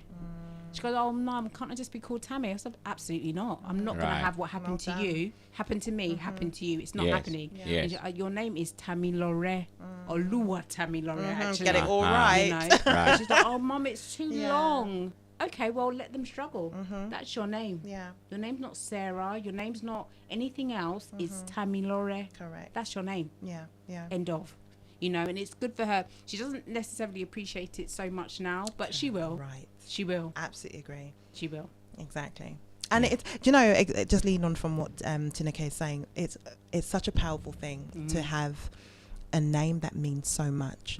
And Africans, we are known for that. We're known to give a name that represents something that happened at that time. Exactly. It's a story. Absolutely. And that's how your history lives on, because that's how we can know. So if I knew that my son is called, Tinuke's daughter's Oluwa Tamilore.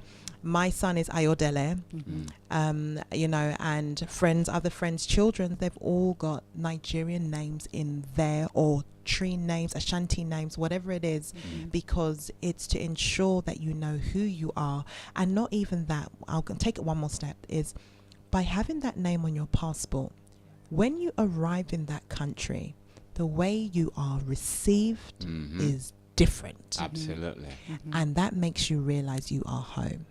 Absolutely. And it's more popular now. Absolutely. You're right. Yeah.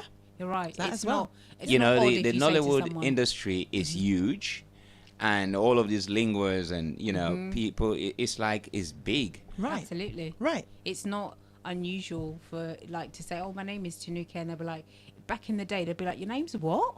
Like, what's your name? But now it's just like, oh, okay, it's not a thing anymore.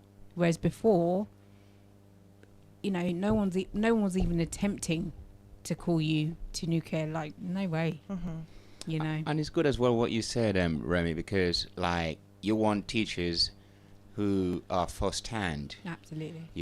from the languages, because then, that is really, really good. I think we needed that, especially for most of us who can't speak our native dialect, languages. Yeah. We really needed something like this that at least we can send our children to, if us as parents. Exactly. And even Mr. Ayo as well, when we did the Yoruba class, he was giving us like a bit of history about Yoruba, and I was like, oh my God, I never knew that. Like, I know a lot about Yoruba culture because my mum's always telling me about Yoruba culture, always, But he said something that I'd never actually heard before. And when I'd actually asked her, she was like, oh, yeah. So they think they've told you, but they haven't necessarily. Correct. But he was like, we're a people of this, or, or we're actually a people of proverbs. Like, we love, it's so interesting to learn about just the people, who you are. Yes. And it makes sense when you connect the dots. You're like, oh, that's why I like that. And that's why I like this. Like, because you're understanding who you are. Yeah. That's right. You're not trying to assimilate with British culture, because as much as I'm British, yes I am, I was born here, I've grown up here.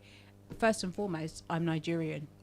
That's what I am. It is so true, because my name is obviously, if I'm from Sierra Leone, from the Creole, so if you're from Sierra Leone, you will recognize that name. Okay. But it's not an African name that you will associate with. Okay.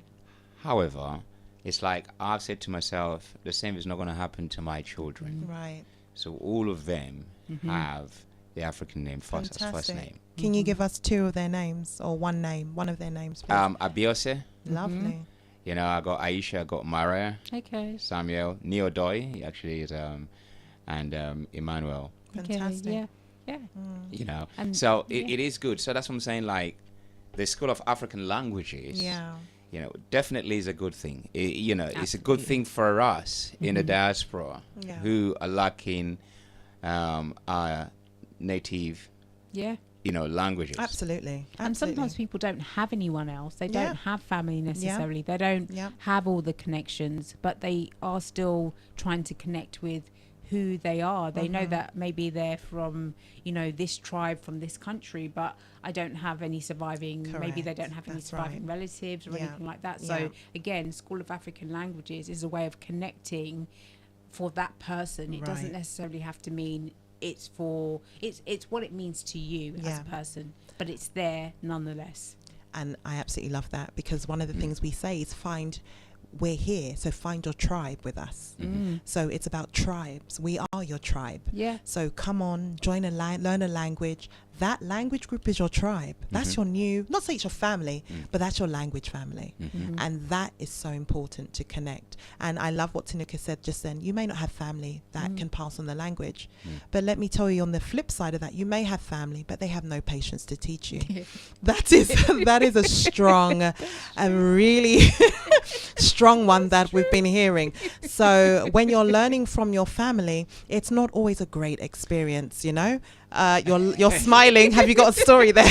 No, well, I mean, my one is with the children, which I got very frustrated about. There you go. It's like, because I've been cooking the food, like Sierra Leone food for them, and when I'm cooking like some potato leaf, I've cut it and everything, and they were like, Papa, what's that? And I get really frustrated. And there you go. So when you're saying it's like parents, and I'm that's like, what it is. Come on, you really done?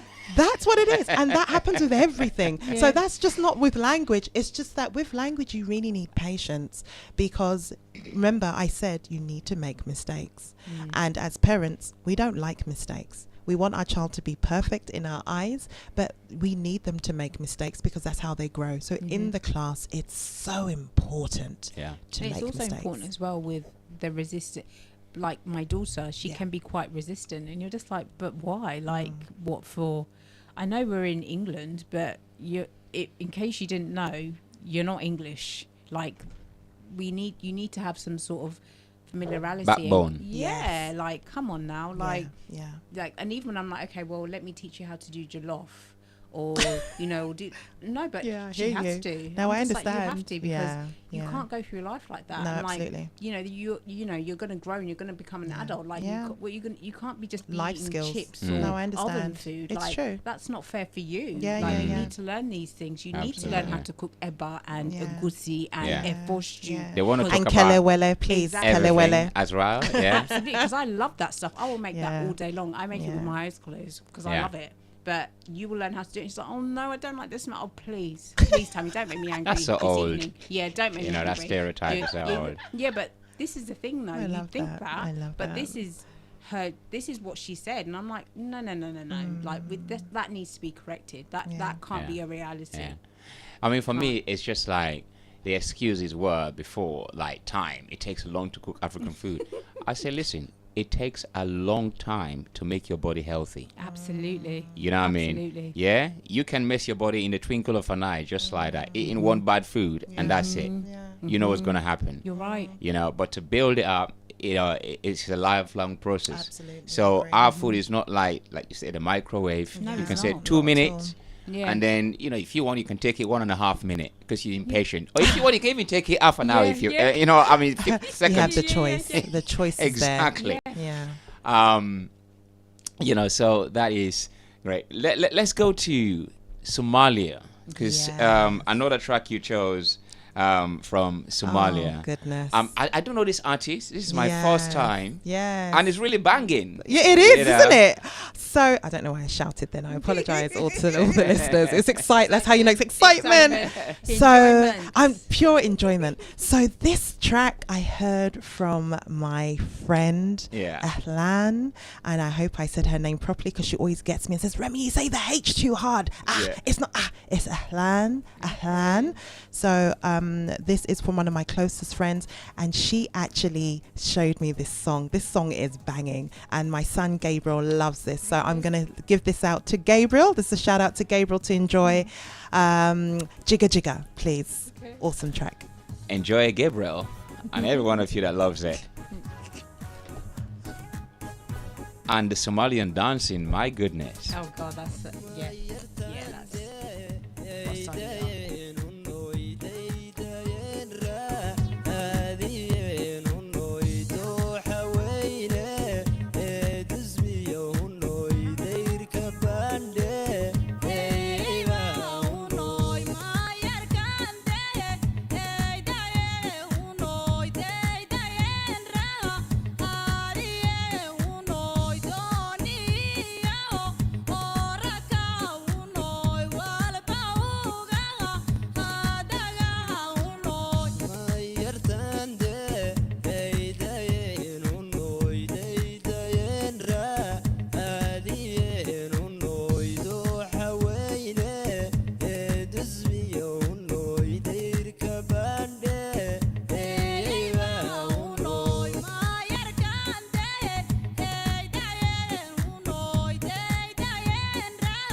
Tell you what, I love the Somalian move, the dancing. It's brilliant.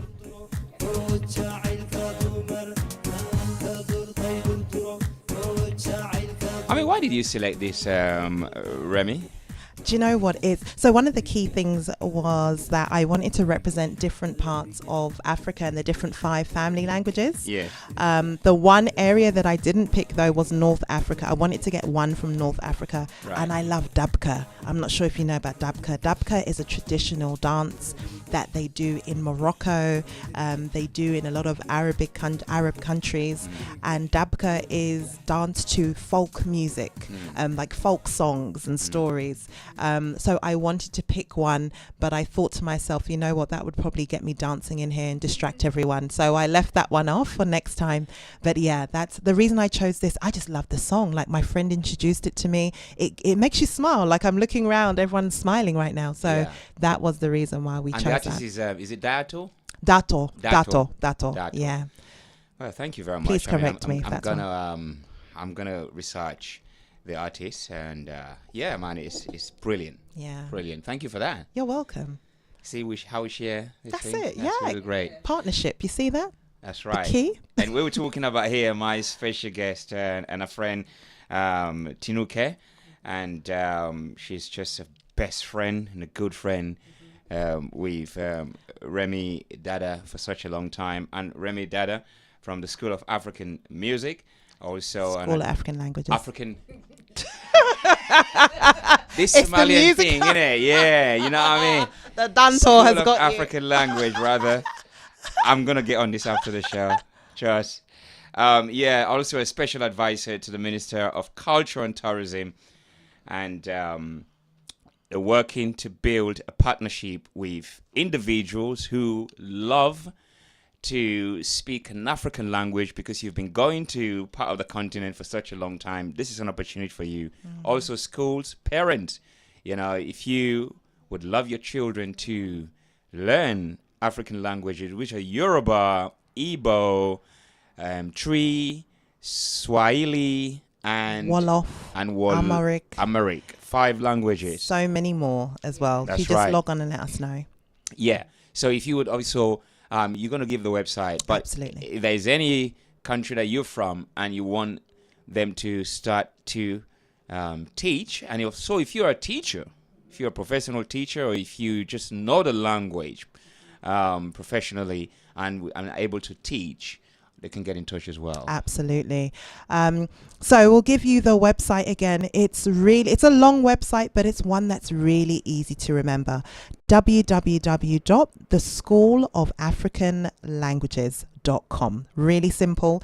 And then follow us, please, on Instagram at Speak an African Language. Again, very simple. Speak an African language, because we want you to speak an African language. So that's the best way to remember it. But please check us out on our website, check us out on Instagram, and get in touch with us. DM us, or whatever they call it nowadays. Slide into our DMs, contact us through our website. But we are so excited to go on this journey with you. And as we say, we provide the map and you do the journey. You do the hard work. We're just there to support you. And at the end of the course, what would they achieve apart from being able to speak the language? They have achieved freedom to travel a country with confidence. And I think there's no greater thing than that. Okay. To be able to step onto the African continent and not need an auntie to be near you, or your cousin to be around you non-stop. Can you imagine those times where you would say, oh, auntie, can I go to, not today, I need to go here, and you're like, if you only I knew. And it's the same with the boys. You want to go somewhere else and check and go and speak to someone, or you want to speak to your grandparent without your parent being there. This is the time you can learn those family secrets that those grandparents love to spill when you're one-on-one. So true. So are there any certificate issues, certified, like to say, well, I've passed this? Well, this is the thing. This is something that we are definitely looking at giving, in terms of giving just a nice sort of certificate, just to say that a certificate of attendance and a certificate of achievement, to say that, you know what, you've committed your time to this and you have done well, you've completed it. I think it's amazing to get something tangible in that sense. We also give a little phrase book as well. So it's a little tiny phrase book that allows you to just read over things and to memorize things a little bit as well. It's just like a nice little a couple pages. I should call it a leaflet. Let me not sell it as a phrase book, because we'll be getting people calling us going, this isn't a phrase book, more of a leaflet. Okay, but yeah, that's what they get as well. Okay, that's great. So when they go on the website, the School of African Languages website, you can maybe Google it, isn't it? Absolutely. SOAL, so it's School of African Languages. For short we say SOAL, but that's SOAL, but we always say use the long term. Type in School of African Languages. It's very plain, very easy to remember as well. That's the best one, and that's how you can definitely get through to us. And there's email contact and all those contacts. Absolutely. Everything's on there for you to reach us in every possible way, except from pages. We no longer use paging or faxing. Oh, yes. Can't even think. And Instagram, yeah, exactly, And as we said, Instagram, at Speaking African Languages. That's it. Are you on Twitter? We are on Twitter, and again, it's at the School of, because we never managed the team about, and I know Esther's really hot on that as well. So, we'll definitely be getting more active on those, all those different, what they call them, all those different platforms. That's it. Thank you. So apart from what we've mentioned today, talked about, probably, is anything that you want to mention? When you open things up like that, it's dangerous. I'll just start talking about, I want to travel somewhere, whatever. What I will want to say is one of the languages which came out of the Afro-Asiatic group is also Semitic languages as well, and the word Semitic actually comes from Noah's son Shem. So and that's a biblical reference. So I would like to leave it on that note. A nice little fact. Okay. Well, thank you very much for coming in. You're welcome. It's been a great host having you here today, and I've learned a lot. And inspired me a lot, especially when it comes to, even though I can't speak those languages, but I feel, compelled to direct, my children and people, to that sort of direction, to soul. I appreciate to that. find their soul, not the Correct. SOUL, but to Exactly. find their SOAL. Correct, yeah. So really appreciate you coming in, and we'll do our best to work with you here. Absolutely. So our listeners will know. We'll try and also put a link of the website onto the news page, so that they will click and then they find out more about what you do. But And I was just going to say, we can even get a competition rolling. Maybe that might be something we can look at, so someone could win a free course. Okay, there you go. So thank you for that opportunity. I might even take it for the children. Anna. You say the children, but you mean yourself. Yeah, I'm gonna learn the click. The twos. I can't even. I'm gonna learn that tomorrow. I'm starting the school anyway. But Remi Dada, thank you very much for coming in. You are welcome. And to all the team of the the School of African Languages, not School of African Music, but School of African Language. To all the team and members, thank you very much. You're welcome. You guys are doing a really great work. Well, you chose one from Zimbabwe, Yes. Mr. Louis, yeah? Yes, indeed. This is actually my mum's brother. So this is why I had to slide that in right there. So this is my Uncle Louis Mhlanga. Ah, so he's your uncle. He is indeed. Fantastic. There you go. Now we know. Thank you very much. You know, you've passed on some great information today. And for those of you who will be listening to this on YouTube, please, if you haven't subscribed, make sure you do. We're growing as well as a School of African Languages. So make sure you tune in as well. Download our app, which is available on Android and Apple. And we're here 24/7. Thank you for listening to us. Kuratidzana rudo pano panyika marindo kuuya pakati pedu vamwe totadza kuzvibata sokuti mari inotenga inotenga kani hakuna mari hakuna mari hakuna mari mari hakuna hakuna mari hakuna mari zviri pamuromo pemunhu wese vanobvunza nenyaya yemari vanoti mari iri kupiko kushaika kwemari upenyu hwaoma sokuti mari inotenga inotenga kani hakuna mari hakuna mari hakuna mari mari hakuna hakuna mari hakuna mari hakuna mari mari hakuna hakuna mari hakuna mari hakuna mari mari hakuna hakuna mari hakuna mari hakuna mari mari hakuna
pamuromo pemunhu wese vanobvunza nenyaya yemari vanoti mari iri kupiko kushaika kwemari upenyu hwaoma sokuti mari inotenga inotenga kani hakuna mari hakuna mari hakuna mari mari hakuna hakuna mari hakuna mari hakuna mari mari hakuna hakuna mari hakuna mari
John olufonele lo sisophethe inhliziyo yami phakathi ngiyabhoma akufuna ukuba lapho ekhona abo John olufonele lo sisophethe inhliziyo yami phakathi ngiyabhoma akufuna ukuba lapho ekhona ay ay ay singashona mangambona ulavi kwazi singashona mangambona nana man singashona mangambona ulavi kwazi singashona mangambona nana man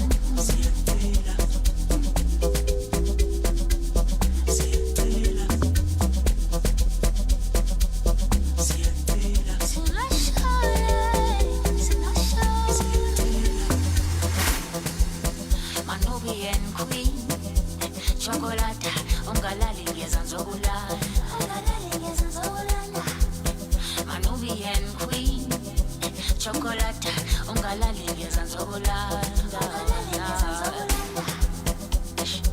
Nale basil file spent to try last day she lets you all Nale basil file spent to try last day she lets you all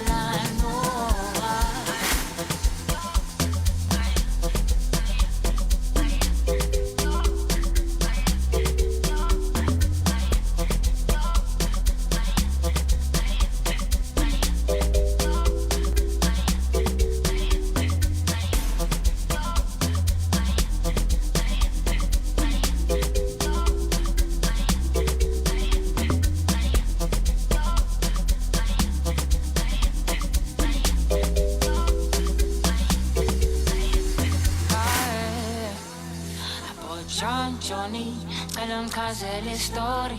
She's the only one for me. So someone get calling. Out Johnny, she's the only one for me. Tell Kazeli story. So someone get calling.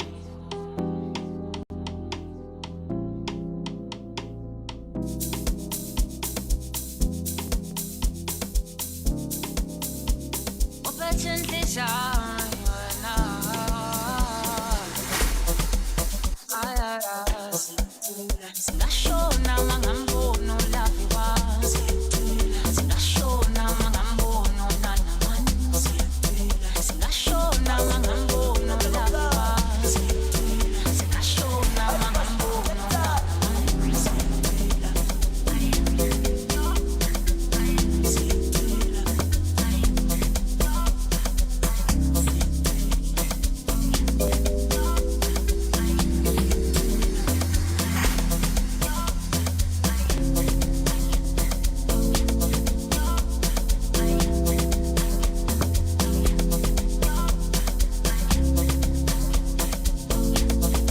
Well, let's get some music for the next 24 hours. Finish up at 9. Welcome to Feferityinspire, and thank you very much for tuning in here. This is your nostalgic station, and thank you to Remi Dada from the School of African Languages, set up to teach African languages in university schools and at home.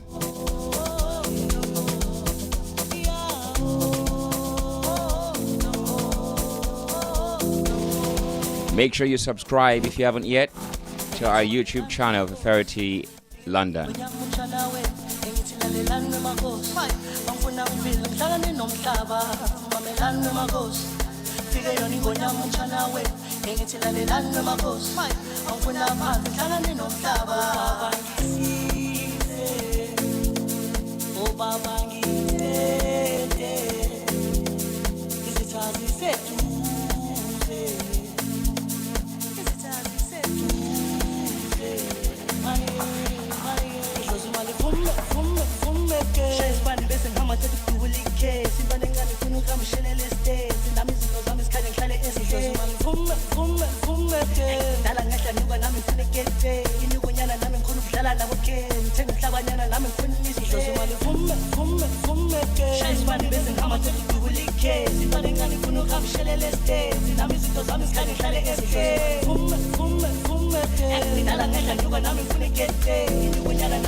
love your Amapiano, Afrobeat, and Afro House, make sure you tune in tomorrow. I'll be here same time between 6 and 9. The best of African music.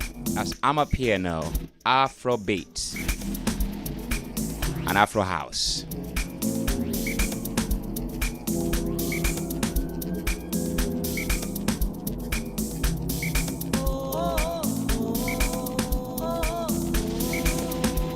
We play the best of African music here on Feferity Radio.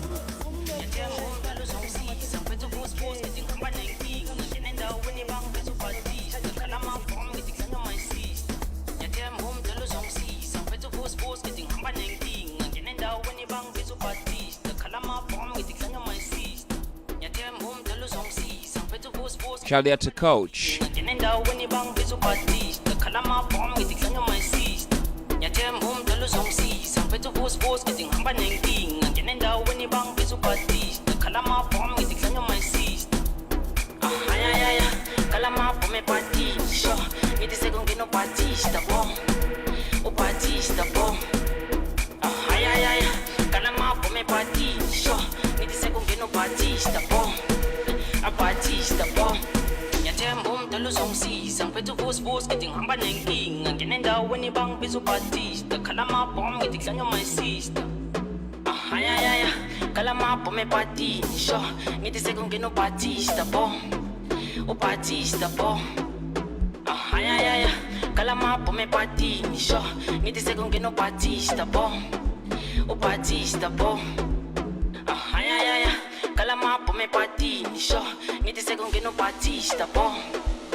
Really enjoy speaking to Remi Dada,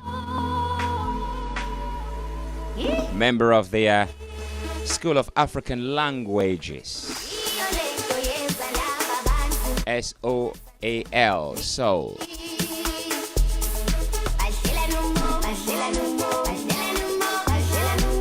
Hope you can go to their website, search Google, and the School of African Languages. If you're a teacher,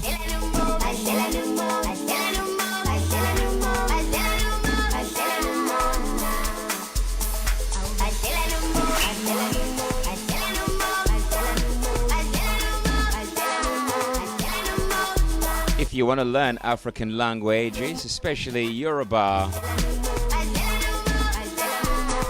Igbo, Swahili, Tree, I think it's 5 different languages. And if you would love your country's language to be taught, get in touch. Go on the website and get in touch. The School of African Languages.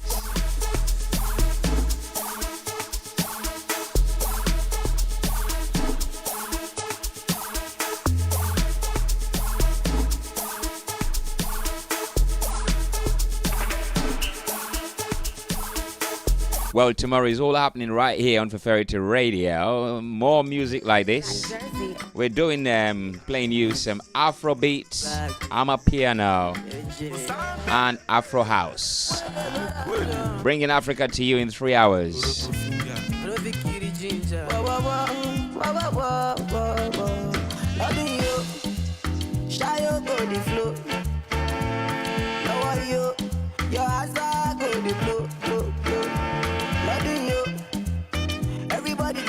Pio, pio, pio, pio. Now you, money go this and no, make it on the no. Stop by the keep us, no, make it on the no. Oh, they keep us, early in the morning when I wake up, say a little prayer and I thank God, Yeah, I'm a one emoji. And the blessings and love of Baba, they cover me.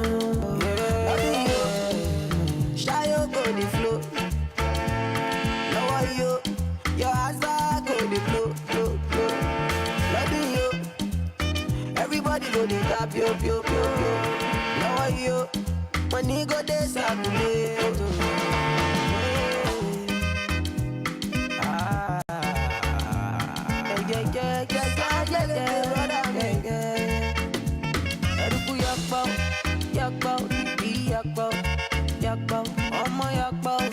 Yakbo, I want them all.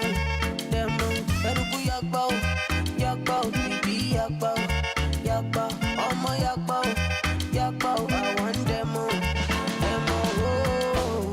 No, make it come they know. Sakba they keep us no. No, make it come they know. Oh, would they keep us no? Oh, what the mojiri, oh. Another time about God where they cover me. Tonight, where the party day, where my people day, where the shy day, we gon' make my feel alright tonight. When nobody day, now who go day? No throw away. Well, in case you want to go out tonight, you're in South London or you're traveling, why not come up upstairs at the Ritzy in Brixton? How many albums make you enjoy this life in one life? Yeah. Women in reggae music, they're going to be playing vinyls, all reggae.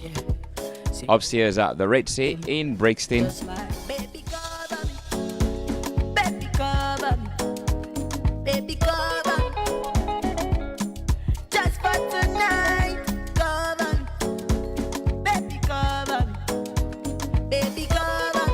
Shout out to Malai Adeyemi. Be enjoying your day, sir.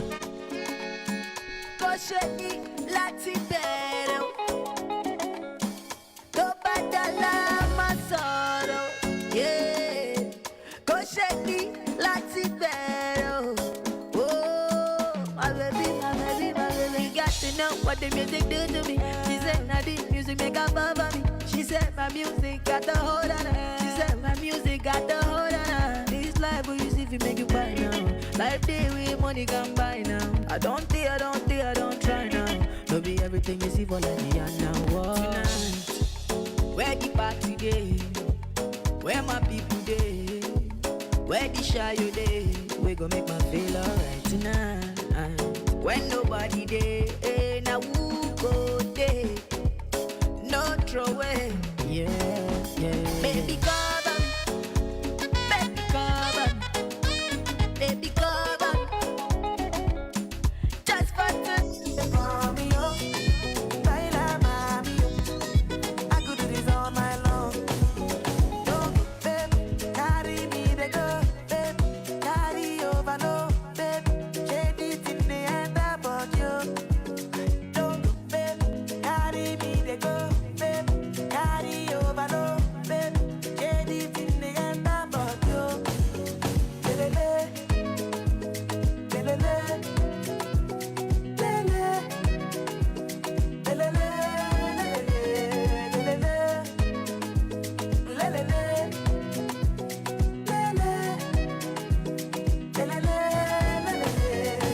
Gyration. I see what you doing. You put your body into it. I love the way you move it, oh. I can feel the vibration of your body moving. You put your body into it. I can see what you're doing, oh. Yeah, man. So if you're feeling to go out tonight, Vinyl Sisters on Outer Globe, female rally, DJ rally. It's upstairs at the Ritzy. Carry me the go, carry over, no, shade it in the end about you. Lelele, lelele, lelele. And I think this is free as well. So go and watch and enjoy female DJs spinning some vinyl set upstairs at the Ritzy.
Thank you for all our YouTube listeners.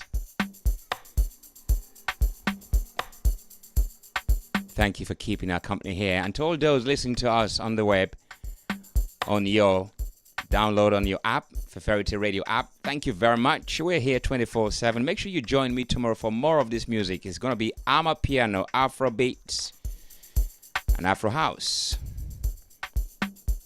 1 good hour of each genre. Sadlondosa, Gizon Indosa.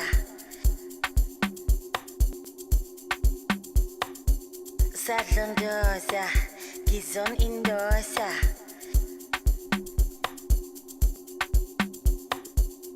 And let us know your feedback. Listening again on the YouTube channel. Sadlondosa, Gizon Indosa.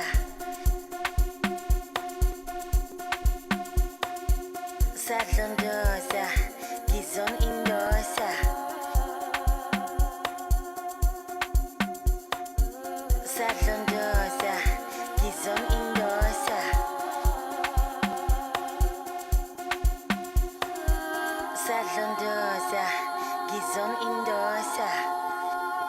Shout out to my like Mastercard.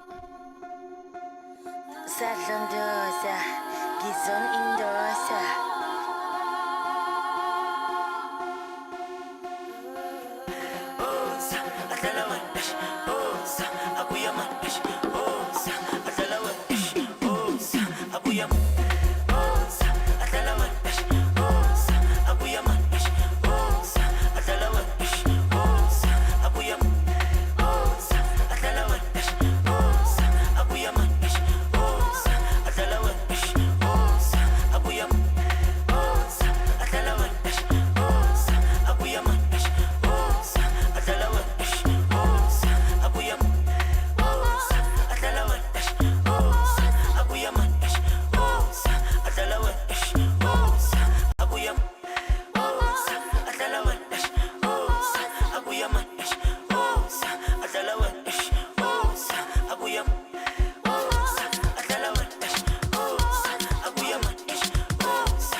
Just waiting your appetite for tomorrow here between 6 and 9.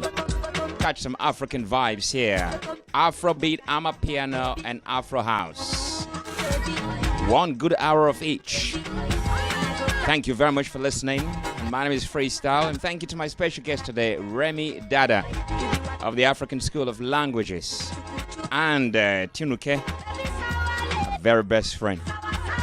Until then, tomorrow, take care and continue to tune in to Feferity Radio. We've got to continue music coming your way. On all the show you've missed here on Feferity Radio, they're coming your way. So if you want to catch up with some of our presenters here and get to know them before, stay tuned.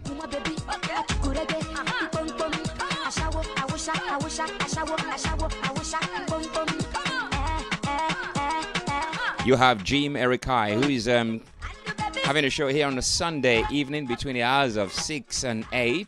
It's coming up next as a repeat. Some classic throwback for you on Sunday evening here with Jim Erikai.